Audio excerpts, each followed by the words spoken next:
Hello दोस्तों, मेरा नाम है रिजवान। स्वागत करता हूं आपका आपके अपने यूट्यूब चैनल मैट्रिक्स एकेडमी में। दोस्तों, केवीएस के लिए जो हमारा बैच चल रहा है मैथ स्पेशल, उसमें आज की जो वीडियो होने वाली है वो होने वाली है फ्रैक्शन के लिए। ये फ्रैक्शन का पार्ट 2 होगा। आज की इस वीडियो में हम देखेंगे फ्रैक्शन से रिलेटेड क्या क्या क्वेश्चन होने वाले हैं। फ्रैक्शन से रिलेटेड जितनी भी इंपॉर्टेंट बातें थी, फ्रैक्शन क्या होता है, कितने प्रकार के फ्रैक्शन होते हैं, वो पार्ट 1 में हम ऑलरेडी कवर कर चुके हैं। आज की इस वीडियो में हम लोग देखेंगे फ्रैक्शन से रिलेटेड कुछ इंपॉर्टेंट क्वेश्चन। ये वीडियो शुरू से लेकर एंड तक जरूर देखना। इसमें सभी प्रकार के जो क्वेश्चन आ सकते हैं आपके एग्जाम में, वो मैंने इसके अंदर लेकर आया हूं। तो आप प्लीज इस वीडियो को शुरू से एंड तक जरूर देखना। वीडियो अच्छी लगे तो लाइक भी करके जाना, शेयर करना और चैनल को सब्सक्राइब करना मत भूलना। तो चलिए शुरू करते हैं आज की इस वीडियो को। वीडियो आपको शुरू से एंड तक जरूर देखनी है, क्योंकि इस वीडियो में हम इसमें सभी प्रकार के क्वेश्चंस को डाला है। फ्रैक्शन से रिलेटेड के किस किस प्रकार के क्वेश्चंस आपके आ सकते हैं, तो बहुत इंपॉर्टेंट है। बहुत आसानी से आप लोगों को ट्रिक के साथ समझाया जाएगा। आपको सभी क्वेश्चंस को बड़े ध्यान से देखना है, समझना है और साथ साथ इन क्वेश्चंस को आप लोगों को करते हुए चलना है। तो चलिए शुरू करते हैं। सबसे पहले देखिए, डेसिमल से रिलेटेड क्वेश्चन आया 0.4531 0.4531 0.3247 0.5689 0.5521 और 0.3214। उस सही विकल्प को चुनो जो निम्नलिखित दशमलव संख्याओं को आरोही क्रम में दर्शाता है। देखिए, हमारे पास दो प्रकार के ऑर्डर आते हैं, एक असेंडिंग ऑर्डर और एक डिसेंडिंग ऑर्डर, यानी कि आरोही क्रम और आरोही क्रम।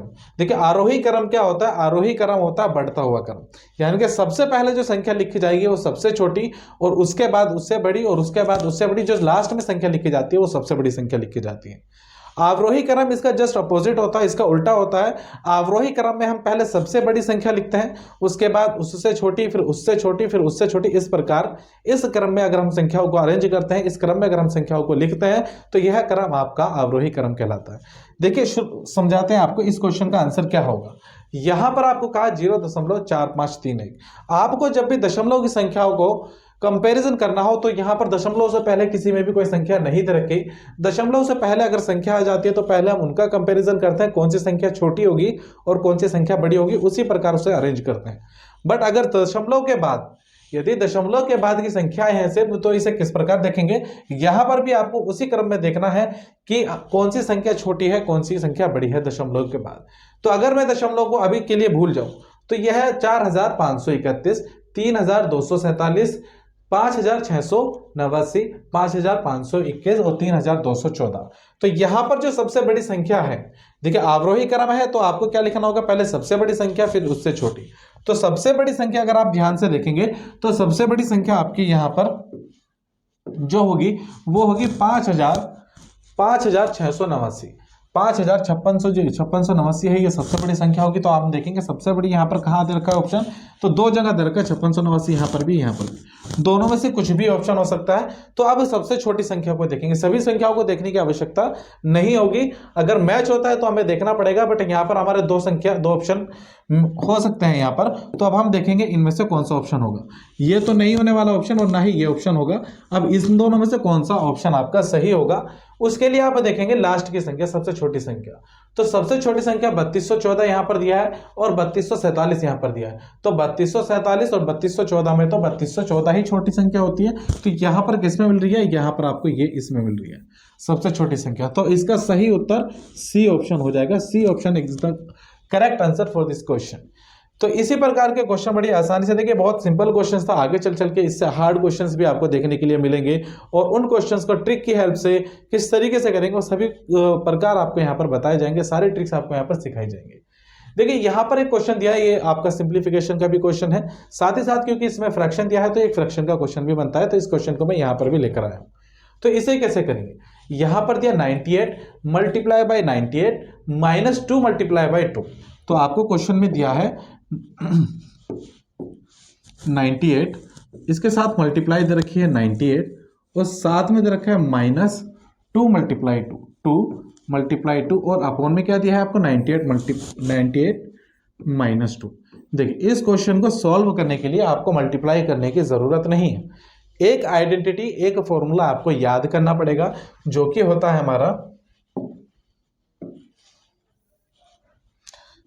हमारा ए स्क्वायर माइनस बी स्क्वायर। ए स्क्वायर माइनस बी स्क्वायर का फॉर्मूला क्या कहता है?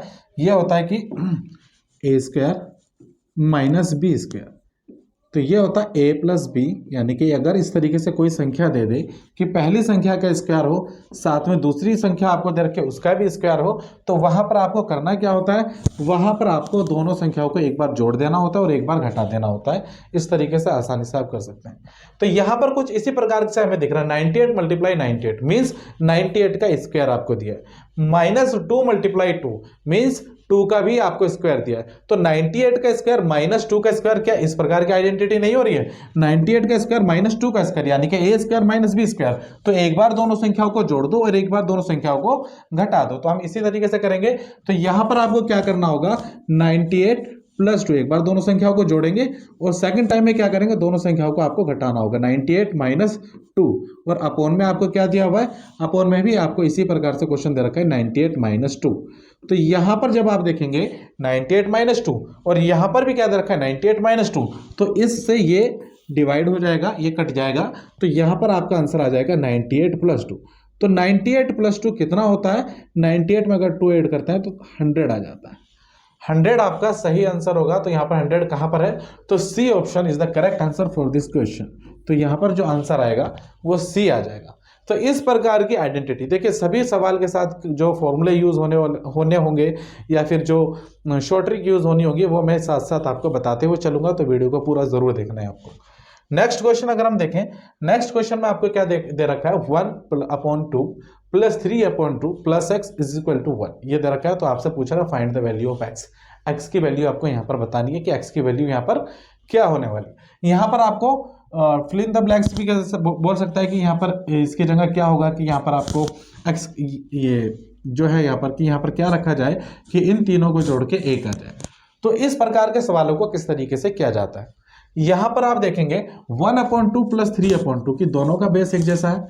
पिछली वीडियो में मैंने आपको बताया था जो फ्रैक्शन होता है, फ्रैक्शन को किस तरीके से जोड़ा जाता है। तो पहले हम इन दोनों को यहां पर जोड़ लेते हैं, 1/2 plus 3/2 plus x is equal to 1 आपको ये दे रखा है। तो अगर मैं इन दोनों को देखूं, जहां पर आपके डिनोमिनेटर यानी कि जो हर है वो एक जैसे हो जाते हैं, तो आपको हर ऐसे ही लिख देना होता है और जो अंश है उनको आप डायरेक्टली जोड़ सकते हो। तो 3 और 1 को आप जोड़ेंगे तो 3 प्लस 1 हो जाएगा 4 और प्लस में कितना है x और इज इक्वल टू है 1। जब भी इज इक्वल टू से दूसरी साइड कोई चीज लेके जाई जाती है, क्योंकि हमें वैल्यू x की निकालनी है, तो सिर्फ x को सेपरेट करना है, x को इधर रखेंगे, बाकी सब चीज को हम किधर भेजेंगे, दूसरी साइड भेज देंगे। तो x बराबर हो जाएगा 1 माइनस जो प्लस का होता है बराबर से इधर आके उसका साइन चेंज हो जाएगा, तो 4/2। अगर आप इससे डिवाइड करेंगे 2 1 जा 2 एंड 2 2 जा 4, तो आंसर आएगा 1 माइनस 2। तो जब 2 में से 1 जाएगा तो आंसर आ जाएगा 1, वो भी माइनस का। तो -1 आएगा। ये भी मैंने आपको बताया, जब एक संख्या प्लस की होती है एक संख्या माइनस की होती है, तो माइनस कब आता है प्लस कब आता है, मैं फिर से आपको बता देता हूं। जब एक संख्या माइनस की दे एक संख्या प्लस की दे, तो आपको देखना पड़ेगा कौन सी संख्या छोटी है कौन सी संख्या बड़ी है। अगर आप देखें तो 2 जो है वो बड़ी संख्या है, 1 जो है वो छोटी संख्या होती है, कंपेयर करें अगर हम 2 से। तो यहां पर जब आप इन दोनों की कंपैरिजन करेंगे तो आपको दिखा एक संख्या प्लस की है एक संख्या माइनस की है, तो घटेगा, घटाएंगे तो मेरा 1 आएगा। अब साइन कौन सा आएगा, तो हमेशा साइन आता है बड़ी संख्या का।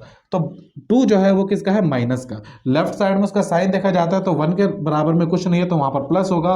2 के लेफ्ट साइड में कौन सा साइन है, माइनस का है, तो 2 माइनस का है और 1 प्लस का है, तो बड़ी संख्या का साइन आता है घटाने के बाद, तो माइनस का 1 इस तरीके से आएगा। तो इसका आंसर सी होगा, C is the right answer for this question. तो इस तरीके से ये क्वेश्चन आप बड़ी आसानी से कर सकते हो। देखो 3 और 1 4, 4 को 2 से भाग करोगे तो 2 आ जाएगा, 2 को दूसरी तरफ ट्रांसफर करोगे तो 1 में से 2 जाएगा, तो -1 आएगा। इस प्रकार के क्वेश्चन आपसे पहले भी पूछे जा चुके हैं। हम आगे देखेंगे यहां पर ये क्वेश्चन किस तरीके से होने वाला है। n को 4 से भाग देने पर 3 शेष बचता है। यदि आप n को 4 से भाग दे देते हो तो शेषफल आता है 3। 2n को 4 से भाग देने पर क्या शेषफल बचेगा। यहाँ पर संख्या आपको नहीं दी, संख्या आपको छुपा ली है। बोल रहा है कि एक संख्या है n, जब इस n को आप 4 से भाग करते हो तो शेषफल आता है 3, शेषफल आ जाता है 3। बोल रहा है इसी संख्या में अगर मैं 2 की गुना कर दूं कि इस संख्या को अब आपने कर दिया 2n, अब इसे मैं वापस 4 से भाग करूंगा तो शेषफल कितना आएगा, ये क्वेश्चन आपसे पूछा गया है। तो ऐसे क्वेश्चंस में जब भी आपसे पूछे n को 4 से भाग देने पर क्या शेष बचेगा, n को 4 से भाग देने पर 3 शेष बचता है, आपको क्वेश्चन ऐसे भी बोल सकता है n को 6 से भाग देने पर 5 शेषफल बचता है, 2n को 5 से भाग देने पर 2n को 6 से भाग देने पर क्या शेषफल आएगा। तो इस प्रकार के क्वेश्चन में आपको कुछ नहीं करना होता है, आपका जो शेषफल है उसमें भी आप उसी नंबर की गुणा कर दीजिए जिससे वो नंबर में करने के लिए बोल रहे हैं। कह रहा है n को 4 से भाग देने पर 3 शेषफल बचता है, 2n को यानी कि 2 की मल्टीप्लाई कर रखी है, तो आप शेषफल में भी 2 की मल्टीप्लाई कर दीजिए, 2 3 जा 6 हो जाएगा, और 6 को जब आप 4 से भाग करेंगे तो कितना आएगा भाई, 4 1 जा 4, तो 2 बचता है हमारा, कितना आता है 2 बचता है। जब आप 6 को 4 से डिवाइड करते हैं तो 4 1 जा 4, तो यहाँ पर जो शेषफल आता है वो 2 आता है, तो सही आंसर हो जाएगा 2। जब भी इस तरीके के क्वेश्चन आपसे पूछे जाएं कि कोई संख्या x है, x को आपने 5 से भाग करा है, 5 से भाग करने के बाद 3 शेष बचता है, तो 3x को यानी कि 3 गुने को 5 से भाग देने पर कितना शेषफल बचेगा, तो आपको शेषफल में ही 3 की गुना कर देनी है, तो 3 तिया 9 हो जाएंगे। जब 9 को 5 से भाग करोगे तो 4 शेषफल बचेगा। तो आसानी से बिना कॉपी पेन के भी इस प्रकार के क्वेश्चन को आप आसानी से कर सकते हैं। तो यहाँ पे जो आंसर आया वो 2 आया, तो आप यहाँ पे जो बी है, बी ऑप्शन को सही कर देंगे। आगे हम देखेंगे, देखिए फ्रैक्शन से रिलेटेड जितने भी क्वेश्चंस बनते हैं, जिस प्रकार के भी क्वेश्चंस बनते हैं, वो सारे क्वेश्चंस यहाँ पर आपको देखने के लिए मिलेंगे। और ये जो क्वेश्चंस है, इन क्वेश्चन से रिलेटेड जो पीपीटी है वो पीपीटी भी इस क्वेश्चन की जो पीडीएफ है वो पीडीएफ भी आपको डिस्क्रिप्शन में मिल जाएगी, डिस्क्रिप्शन से आप डाउनलोड कर सकते हैं। इन क्वेश्चन की प्रैक्टिस आप बाद में भी कर सकते हैं। यहाँ पर अगर हम देखें 0.1, 0.01 और 0.001 की मल्टीप्लाई करने पर क्या आंसर आएगा। देखिए 0.1 है, मल्टीप्लाई कर रहे हैं 0.01 से, और फिर मल्टीप्लाई कर रहे हैं 0.001 से। तो जब भी आपको पॉइंट के नंबर्स के मल्टीप्लाई करने के लिए बोले तो आपको कुछ नहीं करना, जो नंबर से डायरेक्ट उनकी मल्टीप्लाई कर दीजिए। तो यहाँ पर 1 है, 0 को भूल जाइए, 1 है, फिर 1 है और फिर 1 है, 1 की मल्टीप्लाई 1 में करेंगे 1 आएगा, फिर 1 की मल्टीप्लाई फिर 1 में करेंगे तो 1 आएगा। देखिए 1 एकम 1 और फिर 1 एकम 1, तो आंसर तो मेरा 1 आने वाला है। अब पॉइंट कहाँ पर लगेगा, यहाँ पर ये चीज़ हमें देखनी होगी। तो जब भी आपको इस तरीके के क्वेश्चन दे तो पहले आप नंबर्स की मल्टीप्लाई कीजिए, और फिर उसके बाद जितने भी नंबर्स आपको दे रखे सब में पॉइंट के बाद की संख्या काउंट कर लीजिए। यहाँ पॉइंट के बाद कितने नंबर हैं, आप कहेंगे 1 है, यहाँ पॉइंट के बाद 1 नंबर है, यहाँ पॉइंट के बाद कितने नंबर है 1 और 2, यहाँ पर आप कहेंगे जी 2 नंबर है। यहाँ पर पॉइंट के बाद कितने नंबर्स हैं, तो यहाँ पॉइंट के बाद 1 2 3 नंबर है, तो आप तीनों को जोड़ दो। देखिए 2 3 और 2 5 और 1 6, यानी कि पॉइंट के बाद टोटल 6 डिजिट होनी चाहिए। तो 1 तो हमारी ऑलरेडी है, तो 5 हम 0 लगाएंगे, 1 2 3 4 5 और यहाँ पर हम पॉइंट लगाएंगे, तो 0.0000001, तो ये लगाएंगे। तो यहाँ पर आप देखेंगे पॉइंट के बाद 5 zeros कहाँ पर हैं, तो पॉइंट के बाद 2 2 4 और 1 5, ये ऑप्शन ए ऑप्शन इसका सही हो जाएगा। तो इस तरीके से इतनी आसानी से जब भी आपको देखा कि पॉइंट के बाद इस तरीके से आपको एक क्वेश्चन दे दिया 0.2 मल्टीप्लाई 0.03 मल्टीप्लाई 0.001, इसका आंसर क्या होगा। आपको क्या करना है, सिर्फ नंबर्स की मल्टीप्लाई करनी है, 2 3 जा 6 और 6 1 जा 6, यहाँ पर आप लिख देंगे 6। उसके बाद आप देखेंगे पॉइंट के बाद कितनी डिजिट है, यहाँ पर 1 है, यहाँ पर 2 है, तो 1 और 2 3 हो गई, यहाँ पर 3 और 3 और 3 6 हो गई, तो 6 डिजिट आएंगे पॉइंट के बाद। तो 5 0 लगा दीजिए, 1 2 3 4 5, फिर 1 पॉइंट लगाइए, फिर 0, तो पॉइंट के बाद 6 डिजिट हो गई, 1 2 3 4 5 6, तो टोटल 6 डिजिट हो जाएंगे पॉइंट के बाद। इस तरीके से आप जो डेसिमल है, डेसिमल के नंबर की अगर मल्टीप्लिकेशन आपको देते तो इस तरीके से आप कर सकते हैं। आगे देखेंगे, आगे आपको दे रखा है 3/4 multiply by 3/4 minus 1/4 multiply by 1/4 upon 3/4 minus 1/4। देखिए ऐसा क्वेश्चन अभी जस्ट आपको पीछे कराया।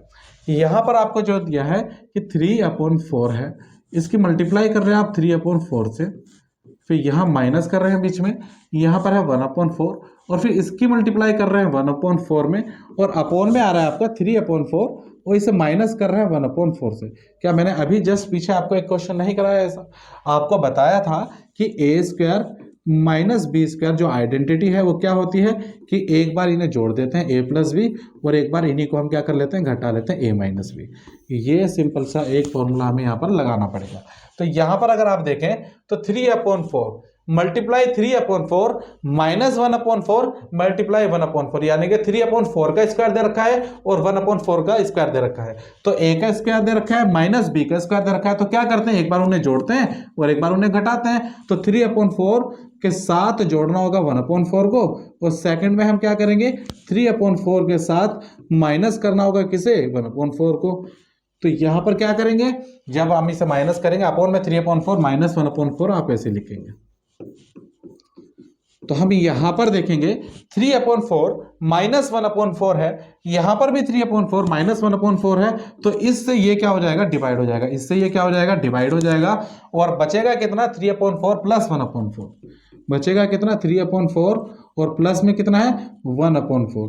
जब 3/4 प्लस 1/4 आपका बचा, मैंने कहा जब भी आपका नीचे वाला नंबर यानी कि हर समान हो, एक जैसा हो, तो आपको क्या करना होता है, उसे सिंपल ऐसे ही लिख देना है, ऊपर वाले नंबर को डायरेक्टली हम जोड़ देते हैं, 3 और 1 4 हो जाएगा, और 4 के अपॉन में 4, 4 से 4 कितने बार डिवाइड होगा, एक बार, 4 1 4, 4 एकम 4 होता है, तो आंसर आपका आ जाएगा 1।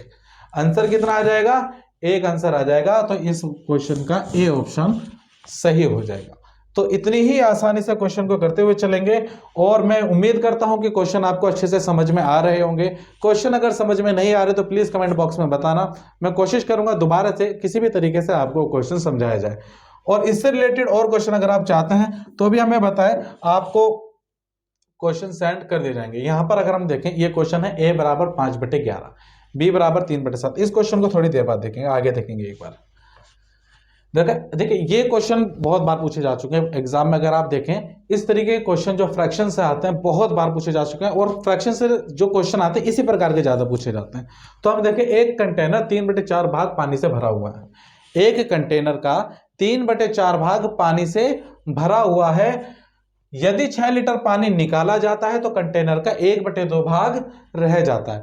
एक कंटेनर है, 3/4 भाग पानी उससे भरा हुआ है, उसमें से 6 लीटर पानी निकाल लिया। अब कंटेनर में जो पानी बचा है वो 1/2 भाग बचा है। तो बोल रहा है कंटेनर की कुल क्षमता, यानी कि कंटेनर में कुल पानी कितना आ सकता है। देखो जो आपको शुरू में एक फ्रैक्शन देगा, एक भिन्न देगा, एक कंटेनर का 3/4 भाग पानी से भरा हुआ है, तो आप उसे लिख लेंगे 3/4। जो कंटेनर है उसका 3/4 पानी से भरा हुआ है। मेरे हिसाब से मैं मान के चलता हूं कि जो 4 है ये उसकी कुल क्षमता है। जो 4 है ये क्या करूंगा, ये मेरे हिसाब से उसकी कुल क्षमता है। तो कुल क्षमता कितनी है, अभी के लिए मैं मान लेता हूं 4 लीटर पानी उस टंकी में आ सकता है, और 4 लीटर पानी उसमें आ सकता है। अभी कितना पानी है उसमें, तो पानी जो है उसमें फिलहाल वो है 3 लीटर।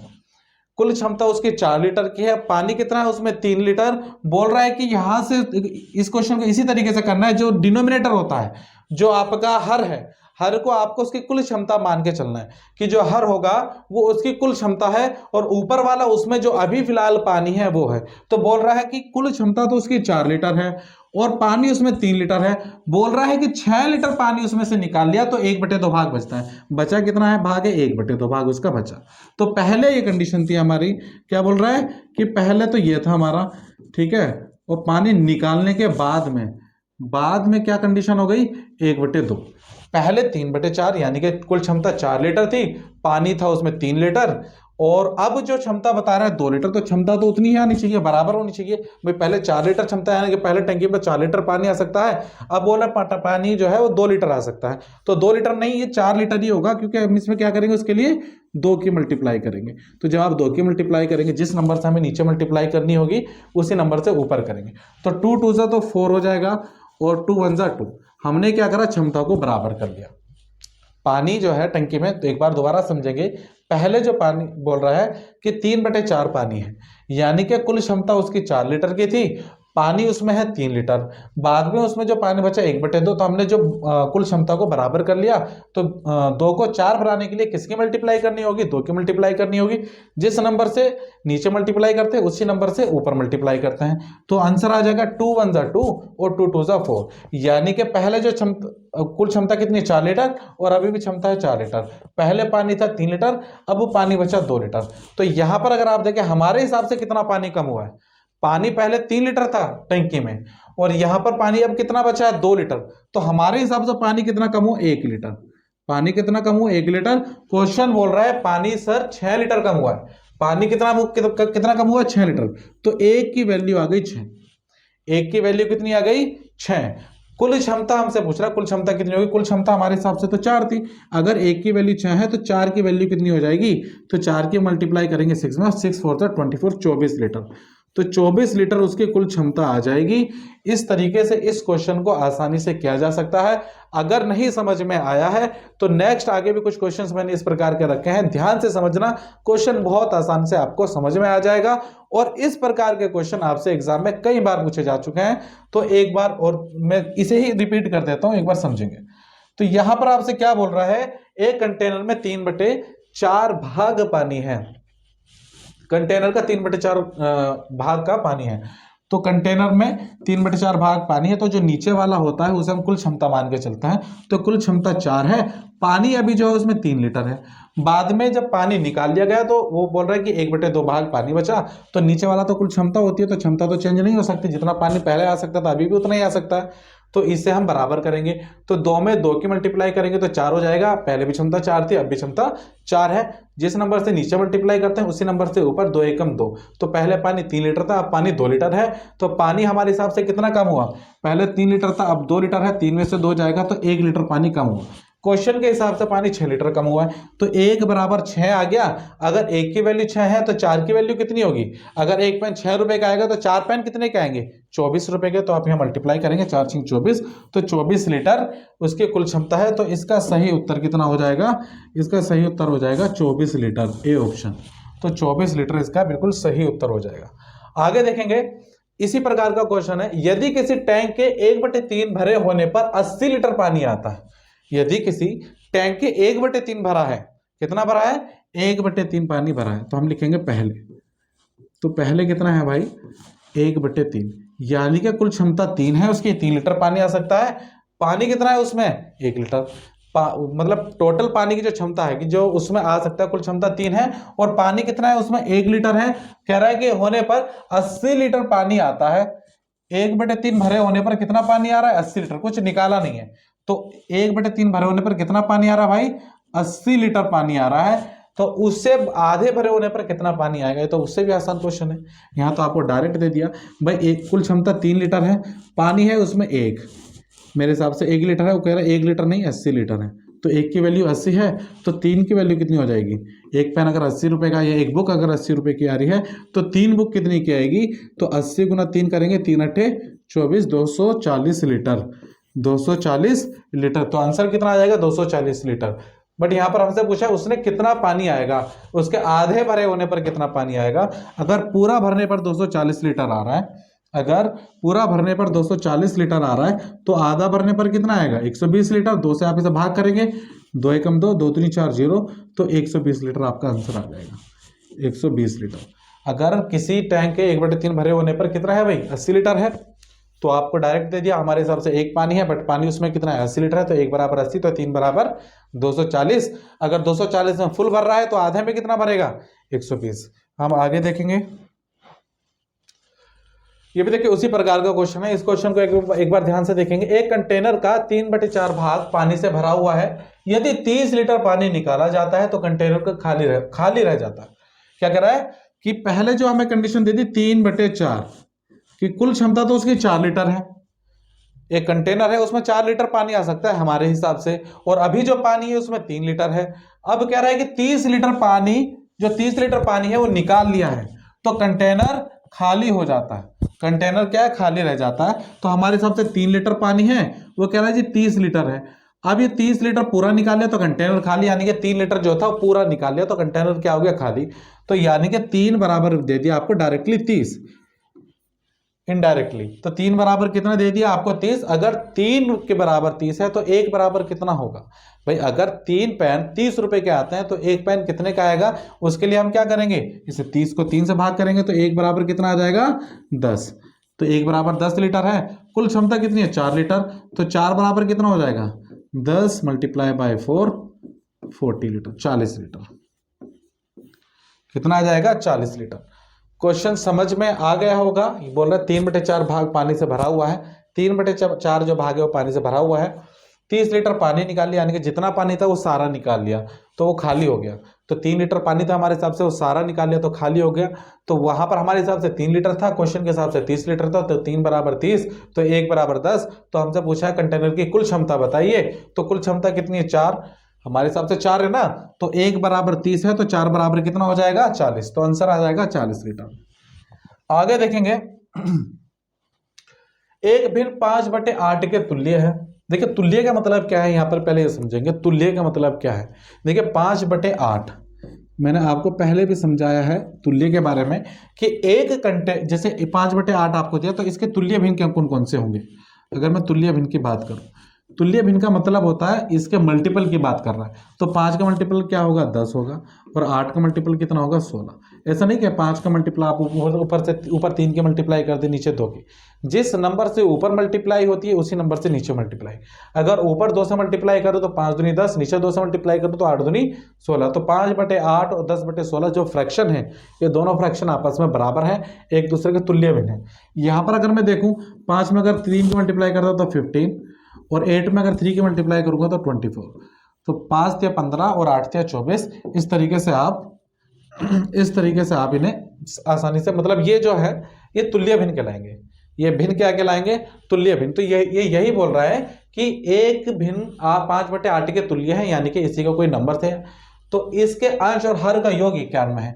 मान लिया 5/8 तो नहीं है, 5/8 के कोई तुल्य भिन्न है जैसे 10/16, 15/24, तो इसका जो अंश है और जो हर है इन दोनों को अगर आप जोड़ो तो कितना आएगा 91, 91 आएगा।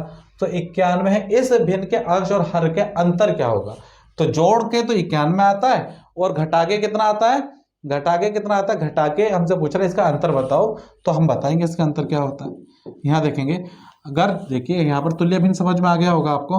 अगर ये तुल्य भिन्न है तो यानी कि अगर वो इसका तुल्य भिन्न है तो किसी नंबर के ऊपर मल्टीप्लाई हो रही होगी और उसी नंबर की कहाँ मल्टीप्लाई हो रही होगी, नीचे मल्टीप्लाई हो रही होगी। तो हम अगर इसकी मैं मान के चले कि मान लो x की मल्टीप्लाई हो रही है ऊपर भी और नीचे भी, दोनों में किसकी मल्टीप्लाई हो रही है, x की मल्टीप्लाई हो रही है। ऊपर x छोड़, x से बच्चे कंफ्यूज हो जाते हैं। तो यहाँ पर हम मान के चलते हैं कि भिन्न जो है हमारा 5/8 है और इसमें किसी नंबर की मल्टीप्लाई हो रही है। जो मल्टीप्लाई हो रही है मैं मान के चल लेता हूँ कि ऊपर भी a की मल्टीप्लाई हो रही है और नीचे भी किसकी मल्टीप्लाई हो रही है, a की मल्टीप्लाई हो रही है। तो ऊपर नंबर क्या होगा वो 5a होगा और नीचे मल्टीप्लाई करके नंबर क्या आ रहा होगा 8a आ रहा होगा। अगर इस तरीके से भिन्न हो तो क्या कह रहा है, दोनों का जो जोड़ है यानी कि योग है वो कितना है 91। अगर मैं दोनों को जोड़ूं 5a + 8a, दोनों का योग कितना आना चाहिए भाई 91 आना चाहिए। बट मेरे हिसाब से यहाँ पर योग कितना आ रहा है, वो आ रहा 13a, तो बराबर आ रहा है 91। तो हमें क्या चाहिए, आपको a की वैल्यू चाहिए। यहाँ से a ऐसे ही रखेंगे, जब भी कोई नंबर मल्टीप्लाई में होता है वो बराबर से इधर किस में जाता है, वो जाता है डिवाइड में। तो 13 बटे में आ जाएगा। 13 से 91 कितनी बार घटता है, 13 7 91, तो a की वैल्यू आ गई 7। a की वैल्यू कितनी आ गई हमारे पास, तो a की वैल्यू आ गई 7। आपके जो भिन्न थे, भिन्न कौन कौन से थे, एक तो 5a था और दूसरा भिन्न क्या था 8a। यहाँ पर जब आप वैल्यू रखोगे 5a की वैल्यू अगर आपको निकालनी है, यहाँ पर अगर आप वैल्यू रखोगे तो 5a, तो 5 7 35 और नीचे कितना आ जाएगा 8 7 56। क्या पूछ रहा है, ये भिन्न थे आपके, ये भिन्न थे। आपसे पूछ रहा है between denominator and the numerator, difference between denominator and the numerator. तो डिनोमिनेटर्स में से न्यूमरेटर घटा के देख लो क्या आंसर आएगा, 56 है।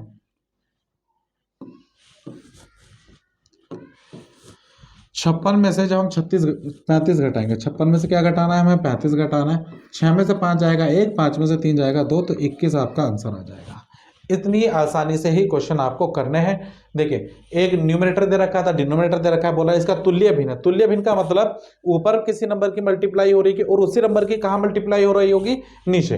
तो हमने वही क्या माना कि एक ही मल्टीप्लाई ऊपर हो रही है और एक ही मल्टीप्लाई नीचे हो रही है। तो 5a अपॉन में 8a आपका आएगा। बोला कि दोनों भिन्नों को अगर आप जोड़ो 5a 8a, अगर इन दोनों को आप जोड़ो तो आंसर आएगा 91। तो हमने वही क्या दोनों को जोड़ा 91 के बराबर रख दिया।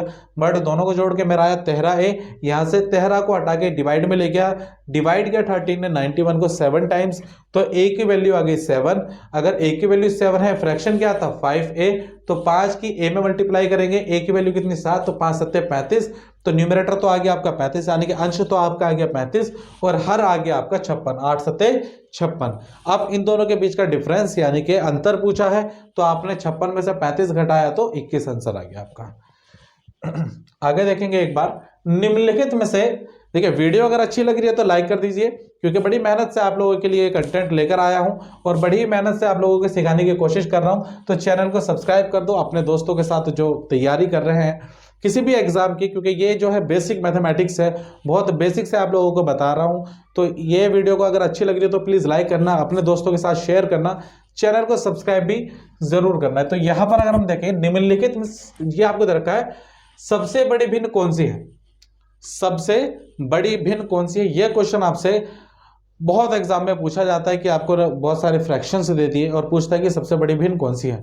और यकीन मानना 80% स्टूडेंट्स, लगभग 80% स्टूडेंट इस क्वेश्चन को, इस प्रकार के क्वेश्चंस को छोड़कर आ जाते हैं। क्यों? बिकॉज वो यहां पर सोचते हैं कि ये तो बहुत बड़ी कैलकुलेशन हो गई, सबका न्यूमरेटर एक जैसा करना पड़ेगा या क्रॉस मल्टीप्लिकेशन मेथड लगाना पड़ेगा। तो यहां पर वो मेथड लगाने की जरूरत नहीं पड़ेगी, उससे भी आसानी से आपको बताऊंगा जो फ्रैक्शन दे, जो भिन्न आपको दे रखी है, उनकी आप तुलना कैसे करेंगे। यहां पर आपको असेंडिंग ऑर्डर में, डिसेंडिंग ऑर्डर में, सबसे बड़ी फ्रैक्शन, ये सबसे छोटी फ्रैक्शन, कुछ भी पूछ सकता है। तो यहां पर किस तरीके से इन क्वेश्चंस को करा जाता है, हम सबसे पहले एक बार भिन्न लिख लेते हैं। यहां पर आपको दिया है 7/8, 32/33, 22/23, 15/16, 44/45। तो ये फ्रैक्शन में कुछ चीज कॉमन दी गई। देखिए क्या कॉमन दिया है, जो 7/8, यहां पर सभी में जो ऊपर वाली संख्या है वो नीचे वाली संख्या से छोटी है, यानी कि जो अंश है वो हर से छोटा है। और आपको याद होगा जो पिछली वीडियो में मैंने आपको बताया था, जब अंश हर से छोटा हो, अंश हर से छोटा हो तो उसे बोलते हैं उचित भिन्न, उसे बोला जाता है प्रॉपर फ्रैक्शन। ये सभी क्या है, प्रॉपर फ्रैक्शन है। तो जब भी आपको प्रॉपर फ्रैक्शन दें और यहां पर क्या कह रहा है, सभी के बीच में जो अंतर है वो कितना है, देखो 1 है। 7 और 8 के बीच का अंतर कितना, 1। 32 और 33 के बीच का अंतर कितना, 1। तो 22 और 23 के बीच का अंतर कितना, 1। 15 और 16 के बीच का अंतर कितना, 1। और 44-45 के बीच का अंतर कितना, 1। तो जब भी इस तरीके से क्वेश्चन आपको दे कि ये प्रॉपर फ्रैक्शन हो, पहली चीज की उचित भिन्न हो। यहाँ क्या है, पहली चीज कि उचित भिन्न है, उचित भिन्न यानी कि प्रॉपर फ्रैक्शन है। जो पिछली वीडियो में आपको बताया था प्रॉपर फ्रैक्शन कहते किसे हैं, ये क्या होना चाहिए, प्रॉपर फ्रैक्शन होना चाहिए। अगर ये प्रॉपर फ्रैक्शन आपको दिया है तो ध्यान रखना, दूसरी चीज आपको देखनी है, क्या इनके बीच का डिफरेंस सेम है, क्या सभी के बीच का अंतर समान है। तो आप कहेंगे जी हाँ, सभी के बीच का अंतर समान है, सभी के बीच का अंतर 1 दे रखा है। अगर इस तरीके से क्वेश्चन हो तो आप अंश को देखिए, यहाँ 7 है, 32 है, 22 है, 15 है, 44 है। जो सबसे बड़ा अंश होगा वो सबसे बड़ी संख्या, सबसे बड़ी भिन्न, और जो सबसे छोटा अंश होगा वो सबसे छोटी भिन्न कहलाएगी। तो यहाँ पर सबसे बड़ा अंश क्या दे रखा है आपको, 44। तो 44 जो होगा सबसे बड़ी भिन्न कहलाएगी। तो 44/45 ये आपका इस क्वेश्चन का आंसर हो जाएगा। यहां पर अगर आपसे पूछता सबसे छोटी भिन्न कौन सी है, तो आप बताते 7/8, क्योंकि 7/8 प्रॉपर फ्रैक्शन है और साथ ही साथ इनके बीच का भिन्न जो अंतर है वो भी 1 दे रखा है। तो यहां पर जो सबसे छोटी भिन्न होती है, सभी सबसे छोटा अंश होता है, वो सभी भिन्नों में सबसे छोटा अंश 7 है, तो वही सबसे छोटी भिन्न कहलाती है। तो यहां पर अगर आपको असेंडिंग ऑर्डर या डिसेंडिंग ऑर्डर में बोलता कि असेंडिंग ऑर्डर है, डिसेंडिंग ऑर्डर है, तो क्या होगा, तो आप देखेंगे कि सबसे बड़ी ये है, उसके बाद ये है, उसके बाद ये है, फिर ये है और फिर ये लास्ट वाली है। तो आप उसी तरीके से यहां पर आंसर दे देंगे अगर आपको असेंडिंग या डिसेंडिंग ऑर्डर में पूछता है। यहां पर आपको दिया है निम्नलिखित में से सबसे बड़ी भिन्न कौन सी है, सबसे बड़ी भिन्न। तो यहां पर दिया 21/20, 19/18, 18/17, 20/19 और 17/16। तो यहां पर जो आपको दिया है, देखिए यहां पर भी उसी प्रकार का क्वेश्चन है, बट इस बार आपको उचित भिन्न नहीं दी, अनुचित भिन्न दी है, यानी कि इम्प्रॉपर फ्रैक्शन दे दिया। तो यहां पर आपको देखना है, जब भी आपको अनुचित भिन्न दे, जब भी आपको अनुचित भिन्न आपको दे रखी हो और अनुचित भिन्न में आपसे बोले कि यहां पर इनमें से सबसे छोटी और बड़ी भिन्न कौन सी है, तो आपको दोबारा वही चीज देखनी है, क्या इनके बीच का गैप समान है। तो आप कहेंगे 21/20 के बीच का गैप 1 होता है, 19/18 के बीच का जो अंतर है वो भी 1 है, तो 18/17 के बीच का अंतर भी 1 है, 20/19 के बीच का अंतर भी 1 है, 17/16 के बीच का अंतर भी 1 है। तो अनुचित भिन्न में थोड़ा उल्टा होता है, जो सबसे बड़ा अंश होगा, जो सबसे बड़ा अंश होगा वो सबसे छोटी भिन्न, और जो सबसे छोटा अंश होगा वो सबसे बड़ी भिन्न। तो आपसे बड़ी भिन्न बोला है तो सबसे छोटा अंश किसका है, तो सबसे छोटा अंश 17 का है। तो सबसे छोटा 17/16 वाली जो भिन्न है उसका अंश सबसे छोटा है, तो ये वाली जो भिन्न होगी वो सबसे बड़ी कहलाएगी। तो इसका आंसर आ जाएगा 17/16। देखिए, जब आपको प्रॉपर फ्रैक्शन दे यानी कि उचित भिन्न दे, उचित भिन्न किसे कहते हैं, जिसका अंश भिन्न से छोटा होता है। अंश छोटा होगा किससे, भिन्न से। मैं यहां पर लिख देता हूं, अंश जो होगा, जो आपका अंश है, अंश क्या होगा, वो छोटा होगा किससे, हर से। यहाँ पर हर बड़ा होना चाहिए, तो वो आपका क्या कहलाती है, उचित भिन्न। तो यहाँ पर सबका जो अंश है वो हर से क्या है, छोटा है। दूसरे में आपको बोला है अनुचित भिन्न। अनुचित भिन्न क्या होती है, जिसका अंश जो है वो बड़ा होता है किससे, हर से। अंश जो है बड़ा होता है किससे, हर से। तो ये आपका अनुचित भिन्न कहलाती है। यहाँ पर क्या है कि जो सबसे बड़ा हर है, जो सबसे बड़ा अंश है वो सबसे छोटी भिन्न कहलाएगी। और दूसरे में उचित भिन्न में क्या होता है, जब सबसे बड़ा अंश है वो सबसे बड़ी भिन्न कहलाएगी। आगे एक बार देख लेते हैं हम। आगे यहाँ पर आपको क्वेश्चन दिया, निम्नलिखित में से सबसे छोटी भिन्न कौन सी है। देखिए यहाँ पर 19/18, ये तो अनुचित भिन्न है क्योंकि यहाँ पर हर जो है आपका वो अंश से छोटा है। 18/19, दूसरा क्वेश्चन दिया 18/19। अगर ये 18/19 आपको दिया है तो ये तो उचित भिन्न हो गई, यहाँ पर अंश है वो हर से छोटा है, तो बाकी ये भी अनुचित भिन्न है और ये भी अनुचित भिन्न है। तो जब इस प्रकार का क्वेश्चन दे तो सबसे पहले उचित और अनुचित भिन्न के बारे में हम समझ लेते हैं कि जो आपका अनुचित भिन्न होती है, जो आपकी अनुचित भिन्न होती है वो उचित भिन्न से बड़ी होती है। देखिए, एक उचित भिन्न होगी, समझेंगे, एक उचित भिन्न है। दूसरी जो चीज दी आपको अनुचित भिन्न है।